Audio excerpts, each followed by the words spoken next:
사랑하는 성도님들을 축복하고 환영하고 또 주님의 이름으로 우리 사랑하는 성도들의 모든 삶에 하나님께서 도우시고 인도하실 것을 믿습니다. 물론 우리가 이렇게 늘 좋은 마음으로 기대하고 늘 좋은 일만 있기를 바라는 것이죠. 그것이 당연합니다. 그러나 우리 인생의 삶이 늘 좋은 일만 있으면 좋겠지만, 꽃길만 걸으면 좋겠지만 우리의 삶이 꼭 꽃길만 있는 것은 아닌 것 같습니다. 때로는 우리 가운데 문제가 있고 또 때로는 우리 가운데 위기가 있고 어려움이 닥쳐올 때도 있다라는 것이죠.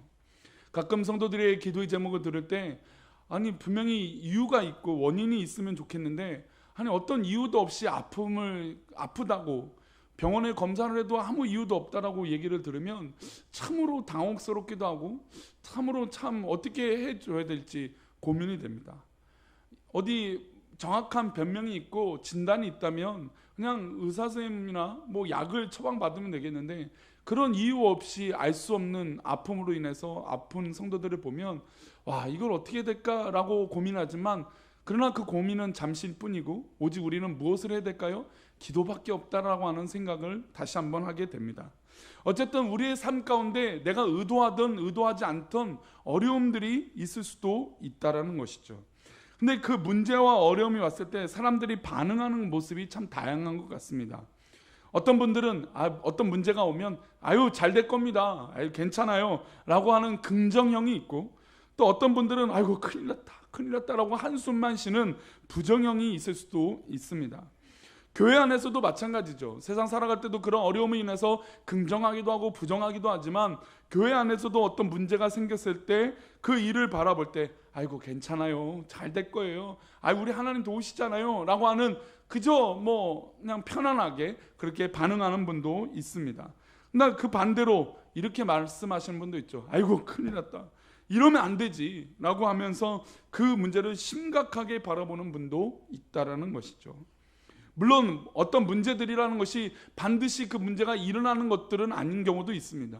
우리가 알다시피 100가지의 문제가 있다면 어떤 통계학적으로 보면 한 90가지 이상은 거의 일어나지 않는다고 합니다. 그냥 우리가 고민만 한다는 것이죠. 진짜 일어나는 일들은 3-4가지 정도밖에 안 된다고 합니다. 사람들이 고민과 문제로 받아들이는 게 그렇다는 것이죠. 어쨌든 그 문제를 바라보는 모습이 긍정형이든 부정형이든 어떤 문제가 있을 때 교회는 어떻게 그 상황을 대처해야 될까요? 오늘은 이 부분들을 함께 나누면서 우리 교회가 어떤 문제가 닥쳤을 때 또 우리 어려움이 왔을 때 우리 꿈꾸는 교회가 어떻게 하면 좋을지, 어떻게 우리가 반응하면 좋을지 고민해 보고자 합니다. 초대교회에 큰 문제가 생겼습니다. 그것은 다른 문제가 아니라 핍박이었습니다.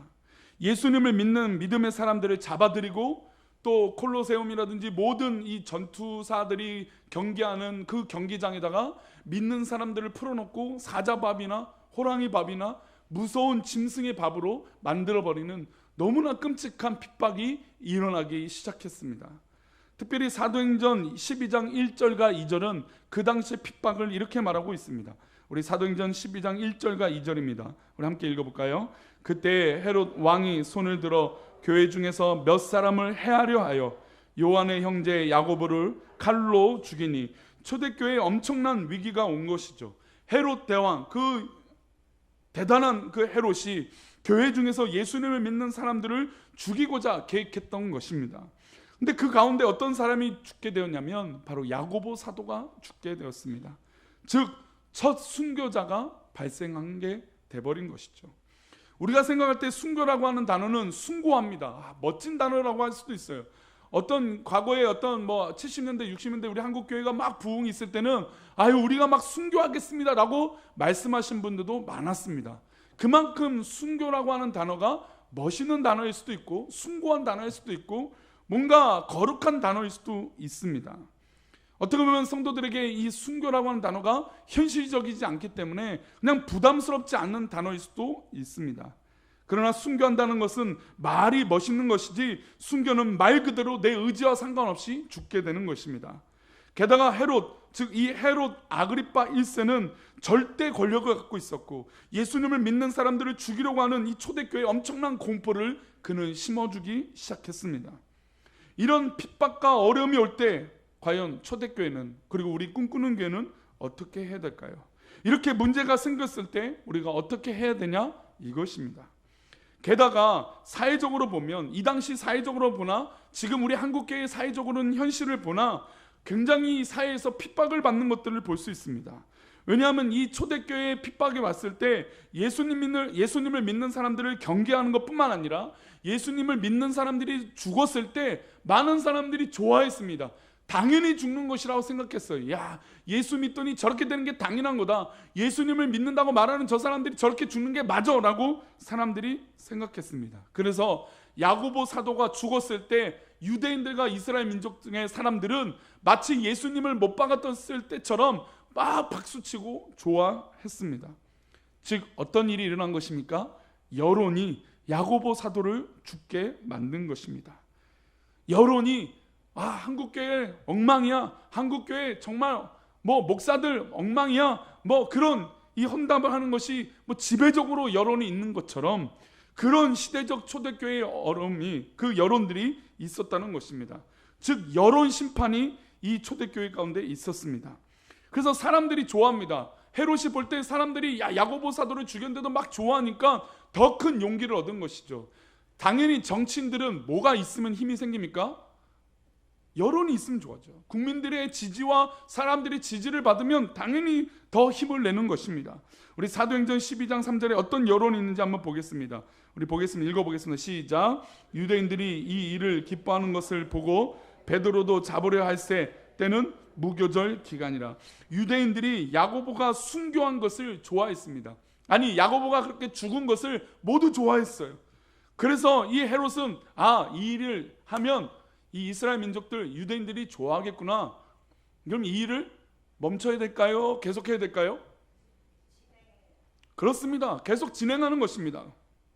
어떻게 보면 정치인들은, 권력가들은 여론을 중요하게 여기는 것 같습니다. 사람들이 좋아하니까 사람을 죽이는 이 참혹한 것을 하고 있음에도 불구하고 아무렇지도 않게 양심의 가책을 느끼지 않고 또 믿음의 사람들을 죽이고자 했던 것입니다. 물론 이때는 이렇게 했던 배경이 있습니다. 왜냐하면 헤롯 아그리빠를 향한 이 싸늘한 여론을 돌이킬 수 있어야 돼요. 그래서 타켓이 필요했는데 바로 그것은 예수님을 믿는 사람들이었습니다. 예수님을 믿는 사람들이 딱 죽게 되니까, 또 죽이니까 사람들의 여론이 확 돌아섰던 것이에요.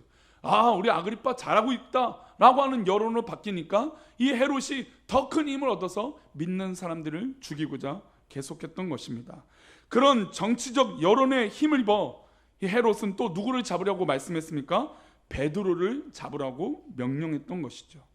계속된 핍박입니다. 야고보만 죽은 것이 끝난 것이 아니라 야고보 사도도 죽은 것이 대단한 일인데 이 베드로도 죽이고자 했던 것이죠. 베드로가 옥에 갇히게 됩니다. 베드로는 어떤 사람입니까? 초대교회 지도자입니다. 초대교회의 가장 영향력 있는 큰 지도자이고, 또 초대교회 양대 산맥 두 명의 지도자, 큰 지도자라고 하면 누구누구를 얘기할 수 있습니까? 베드로와 바울 사도를 이야기할 수 있는 것입니다. 그 중에 가장 큰 영향력이 있는 이 베드로 사도를 이 헤롯이 옥에 가두고 곧 죽이고자 계획을 하게 됩니다. 안타깝지만 베드로 사도가 도망가고 피해 다녔으면 좋겠지만 잡히게 됩니다.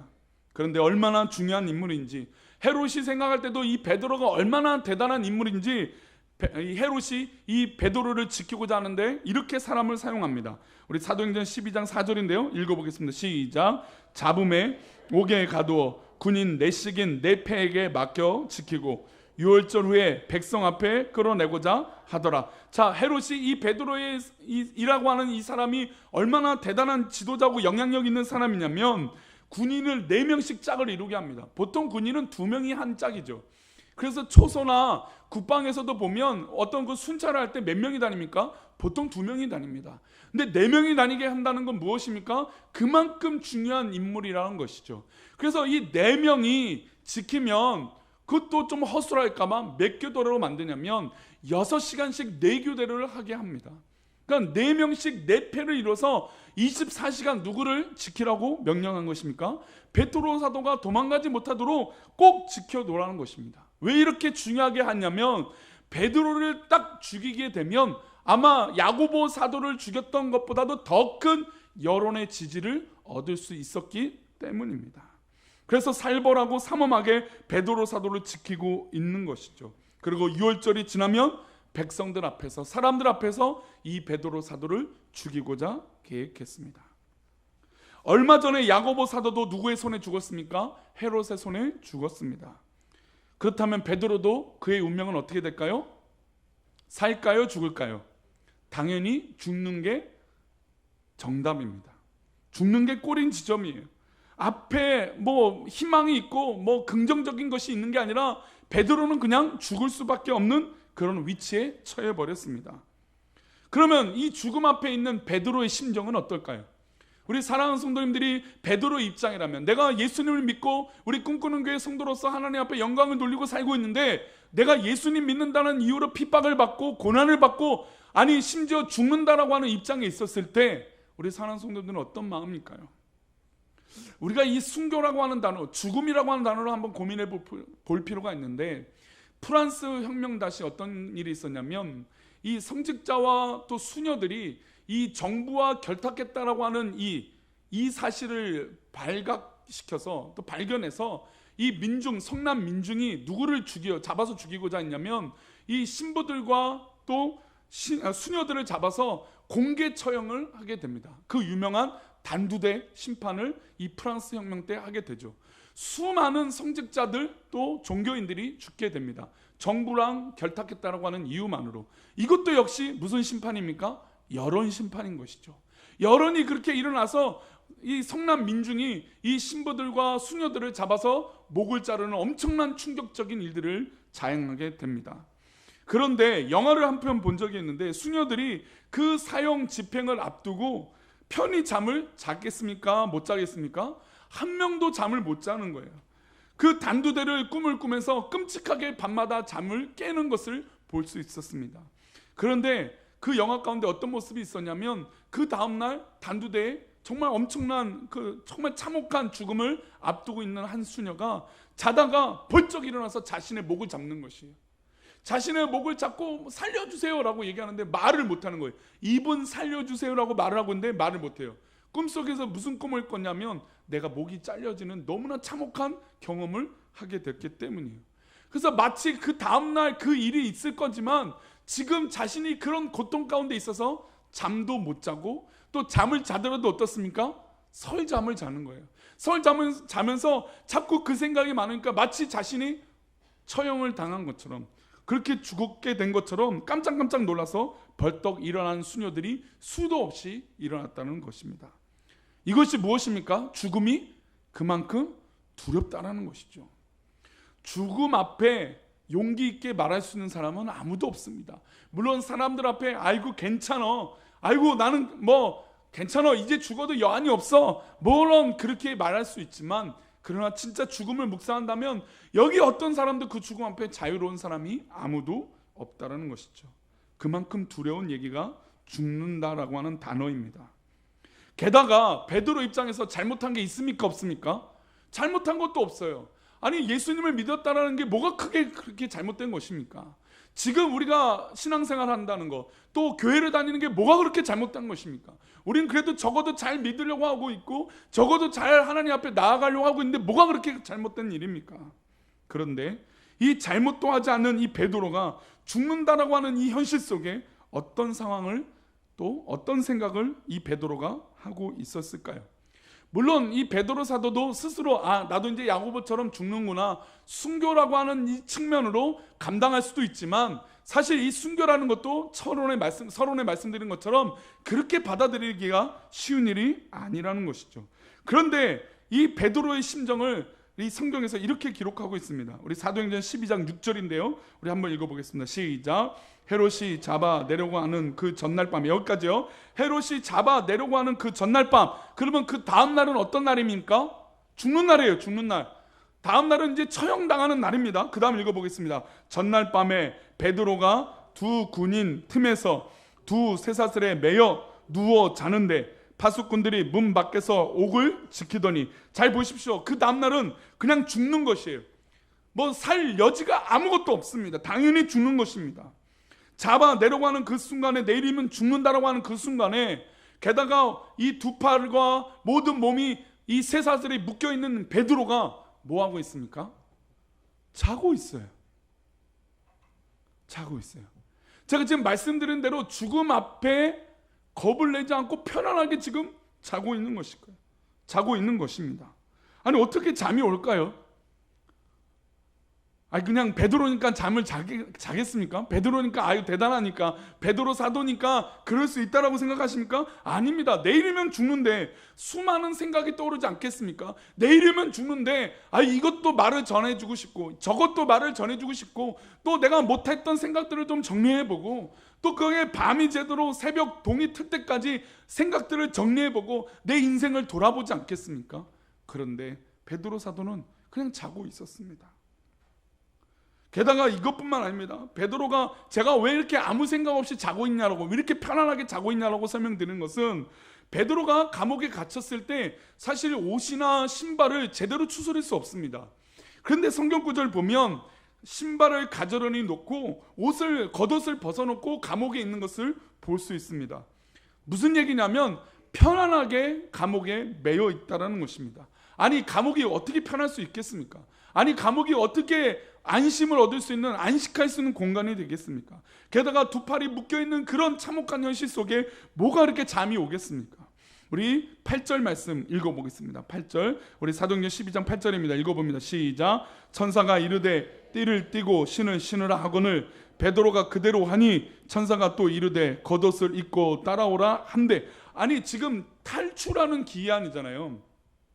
지금 천사가 나타나서 옥문이 열리고 이 묶여있던 것이 풀리고 막 이제 도망가야 되는데 얼마나 느긋하냐면 천사가 겉옷을 입고 따라오라고 얘기하고 있습니다.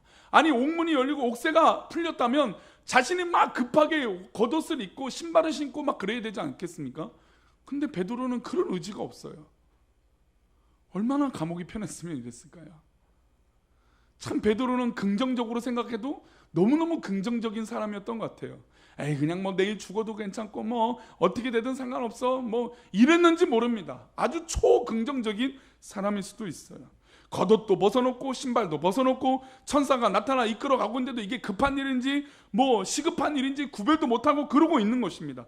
게다가 이 놀라운 일이 꿈인지 생시인지 환상인지 구별도 안 됐습니다. 우리 사도행전 12장 9절을 이 베드로의 심정을 정확하게 얘기하고 있습니다. 우리 9절 말씀 읽어보겠습니다. 시작. 베드로가 나와서 따라갈새 천사가 하는 것이 생시인 줄 알지 못하고 환상을 보는가 하니라. 아니 이게 생시인지 환상인지 구별이 안 될 정도였어요. 즉 베드로는 지금 이 탈옥하고 있는, 탈출하고 있는 것이 조금도 기대가 되지 않았다는 거예요. 즉 문제가 일어났는데 에이 이 문제 뭐 해결도 안 돼도 상관없어라고 하는 그런 모습이 이 베드로 가운데 있었다라는 것이죠. 그래서 옥문이 열리고 옥새가 풀렸을 때 어떻게 됩니까? 자기가 먼저 막 벗은발로 뛰어나가야 됩니다. 근데 베드로는 천사를 따라갔어요. 천사를 따라갔다는 건 물론 천사가 그 앞길을 인도해 주기도 하지만 천사의 마음이 급합니까? 지금 베드로의 마음이 급합니까? 천사의 마음이 더 급한 거예요. 빨리 좀 이것을 이끌어내면 좋겠는데 베드로는 전혀 그런 마음이 없었다는 것이죠. 게다가 이것은 아이고 꿈인가 보다 라고 하는 전혀 희망적이지 않는 모습으로 있었다는 것입니다. 어떻게 보면 이 모습들을 다 정리하면 베드로는 그냥 그 다음날 어떻게 되는 것을 당연하게 여겼습니까? 죽는다. 나는 죽는 게 당연하다. 나는 죽을 것이다 라고 생각을 다 정리했던 것 같습니다. 그래서 천사가 지금 구해주고 있고 탈출시켜주고 있는데 분별하지 못하고 있는 것이죠. 그냥 환상인 줄 알았습니다. 이렇게 생각하는 베드로에게 왜 하나님은 구출해 주셨을까요? 아니 뭐 내일 죽어도 괜찮다라고 생각하는 이 베드로를 왜 하나님께서는 천사를 보내셔서 구원해 주셨을까요? 기도도 안 하고 있잖아요. 베드로가 이 본문에서 기도했다라고 한 구절은 한 구절도 나와 있지 않아요. 나중에 뭐 15장 16장에 가면 바울과 실라는 옥문에서도 옥에 갇혔을 때 뭐 했습니까? 찬양하고 기도하고 예배했잖아요. 그랬더니 하나님께서 지진을 발하셔서 그 옥문을 열어주시는 기적도 열어주시는데, 기적도 베풀어 주시는데 지금 베드로는 전혀 그런 모습이 나와 있지 않아요. 그럼 왜 하나님은 이 베드로를 구원해 주셨을까요? 왜 베드로를 살려주셨을까요? 그것은 무엇이냐? 바로 성도들의 기도가 있었기 때문이에요. 우리 사도행전 12장 5절의 말씀 한번 읽어보겠습니다. 사도행전 12장 5절입니다. 시작. 이에 베드로는 옥에 갇혔고 교회는 그를 위하여 어떻게 합니까? 간절히 하나님께 기도하더라. 할렐루야. 맞습니다. 베드로는 그렇게 희망적이지 못했어요. 그 문제를 바라봤을 때 이건 뭐 해결이 안 돼, 그냥 나는 죽을 거야 라고 삶을 정리했을 수도 있습니다. 물론 순교를 각오했을 수도 있어요. 그런 기대 자체를 하지 않았던 사람이 바로 베드로예요. 그러나 하나님께서 누구의 기도를 들으신 것입니까? 교회의 기도를 들어주셨다는 것입니다. 베드로는 자신이 감옥에서 나갈 수 있는 것에 대해서 기도하는 모습이 성경에 나와 있지 않지만 교회가 기도했기 때문에 그 베드로를 하나님께서 구원하여 주신 것입니다. 아니, 이 사실을 객관적으로 보면 자신도 포기했는데 하나님께서 기도를 들으시고 교회의 성도들의 기도를 들어주시고 인도해 주셨다는 것입니다. 그렇습니다. 베드로 자신도 자신이 이제는 아무것도 안 되구나, 포기해야 되는구나, 이제 죽는구나 하는 그 순간에 하나님께서 교회의 기도를 들어주고 계셨다는 것입니다. 그래서 베드로는 이게 꿈인지 생시인지 구별되지 않는 상황 가운데 기적을 경험하게 된 것입니다. 사실 우리 가운데 좋은 일이 일어나면 누군가 우리 성도들을 위해서 기도하는 것인 줄 믿습니다. 우리가 생각하지 못하는 그 타이밍에, 전혀 내가 알지 못했던 그 타이밍에 하나님께서 역사하여 주신 줄 믿습니다. 왜냐하면 우리 성도들의 기도가 있기 때문이죠. 그래서 베드로 사도가 교회에 갔더니, 또 모임 중에 갔더니 어떻게 하고 있느냐, 성도들이 뭐 하고 있느냐, 12장 12절 말씀, 사도행전 12장 12절 말씀이 이렇게 말합니다. 함께 읽겠습니다. 깨닫고 마가라는 요한의 어머니 마리아의 집에 가니 여러 사람이 거기에 뭐 하고 있습니까? 기도하고 있는 것이에요. 베드로가 잡혔을 때도 기도하고 있었고 교회는, 그리고 베드로가 지금 탈출해서 나오고 있는 이 상황에도 모여서 교회는 기도하고 있었다는 것입니다. 이게 바로 교회의 목적인 것이죠. 교회는 예배하고 기도하는 것입니다. 우리의 공통된 목적을 위해 기도하는 것입니다. 우리는 사업장이 아닙니다. 우리는 뭔가 대단한 이름을 떨쳐버리고 뭔가 인간적인 나타냄을 내는 것이 교회가 아니라는 것이죠. 교회는 예배하고 교회는 기도하는 것입니다. 우리 모두가 기도할 때 하나님 역사하실 줄 믿습니다. 그래서 우리 교회는 지난주부터 아침 기도회를 하고 있습니다. 평소 새벽 기도회보다 많이 나오셔서 얼마나 감사한지 모릅니다.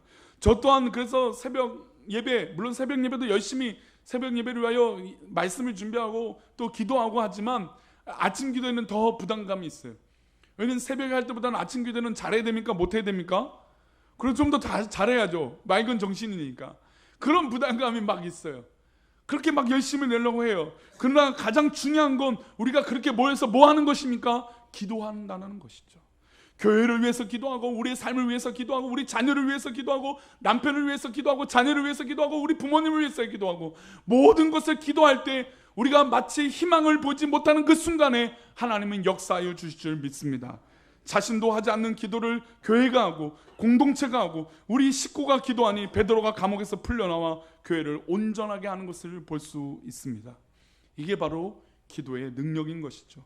그래서 우리는 우리 자녀들이 아무리 다른 곳에 있고 다른 생각을 하고 교회에 있지 않더라도 그들을 위해서 계속해서 기도해야 됩니다. 언제 어떤 일이 우리 가운데 일어날지 모르기 때문이죠. 그러나 하나님 앞에 기도하는 백성들은 하나님께서 예배하여 주시고 미리 지켜줄 줄 믿습니다. 예방 기도를 하는 거죠.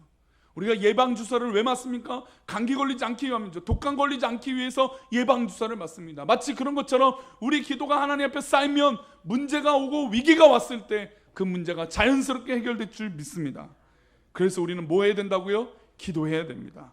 요한계시록에 보면 우리의 기도를 향기라고 말하고 있습니다. 우리 요한계시록 5장 8절입니다. 함께 읽어보겠습니다. 시작. 그 두루마리를 취하심에 내 생물과 24 장로들이 그 어린 양 앞에 엎드려 각각 검은고와 향이 가득한 금 대접을 가졌으니 이 향은 성도의 뭐라고요? 기도들이라. 우리가 드려진 이 기도를 이 항아리에 담아서 하나님 앞에 올려드리고 있다는 것입니다. 이게 바로 기도라는 것이죠. 향기가 기도라는 것입니다. 사랑하는 성도님들, 우리 기도가 우리가 기도해서 되겠어? 기도한다고 이 문제가 되겠어? 우리가 그렇게 판단하지 말고 우리가 한번 기도해 보자는 것이죠. 기도하면 기적이 일어날 줄 믿습니다. 기도하면 우리 하나님께서 받아주실 줄 믿습니다.